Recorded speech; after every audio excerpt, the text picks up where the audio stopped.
আবু সাইদ খুদরি রাদিয়াল্লাহু আনহু বলেন, একদিন রাসূলুল্লাহ সাল্লাল্লাহু আলাইহি ওয়াসাল্লাম ঈদুল আযহা অথবা ঈদুল ফিতর উপলক্ষে ঈদগাহের পথে বের হয়ে আসলেন।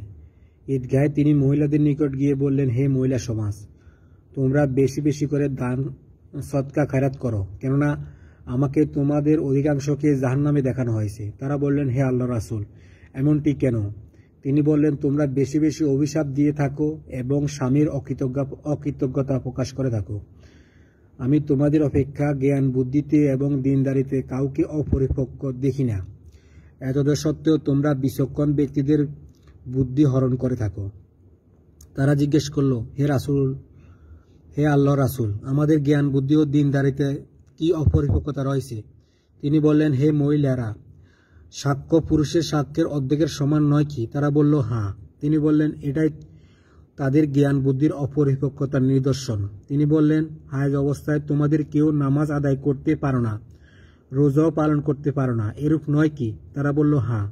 তিনি বলেন, এটাই তাদের দিনের অপরিপক্কতার নিদর্শন।